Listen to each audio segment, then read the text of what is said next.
Emmanuel Cheye Adebayor n'est pas très content, ou du moins n'a pas sa langue dans la poche, tout comme beaucoup de footballeurs de nos jours qui décident à travers les réseaux sociaux de s'exprimer. Et du côté du Togo, c'est le cas de cet ancien international. Oui, le sniper togolais, lui, il ne comprend pas pourquoi on doit permettre au groupe Toufan d'aller rendre visite aux joueurs à quelques heures de leur match contre le Sud-Soudan. Voilà. Emmanuel Cheye Adebayor qui a posté ceci. À mon époque, quand on a un match à jouer la veille, on se concentre à fond. On ne reçoit plus d'invitations, même si c'est un ministre, on ne les accepte pas. Mais l'autre fois, avant le match d'hier, le groupe Toufan est parti rendre visite aux éperviers. Mais pour aller faire quoi? Quand est-ce que vous avez vu l'équipe de France accepter la visite de Dadju, de Gims ou d'un artiste à la veille d'un match? Même les Ghanéens ne font pas ça, que du désordre. Oui, si à l'époque on ne faisait pas ça, peut-être ça pourrait être les règles de l'époque. Est-ce qu'aujourd'hui la fédération ne permet pas cela?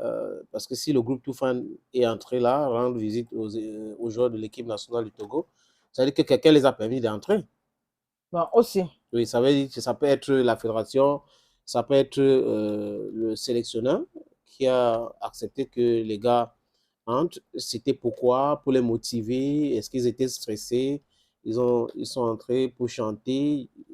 C'était quoi le but de leur visite?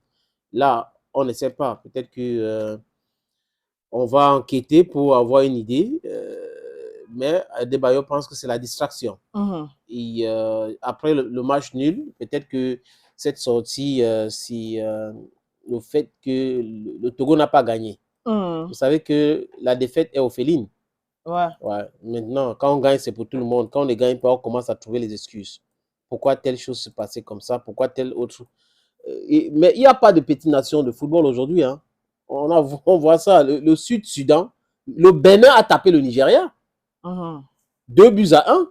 La République centrafricaine a failli faire ça dû aux Ghanéens. C'est à la dernière minute que le Ghana les a battus 4-3. Donc, il n'y a pas de petite nation de football. On doit faire très, très attention. Et cette coup de gueule aussi d'Emmanuel Cheye Adebayor, je peux comprendre. Je peux comprendre. Il veut que son pays se qualifie pour la Coupe du Monde. Maintenant, là où vont les choses, c'est un peu compliqué. On voit la République démocratique du Congo qui a 7 points dans ce pot-là. Pendant que les éperviers du Togo sont en train de trimer. Donc, il faut que les gars soient concentrés. Depuis 2006 que ce pays s'est qualifié pour la Coupe du Monde grâce à Stephen Kechi. Jusqu'à là, rien.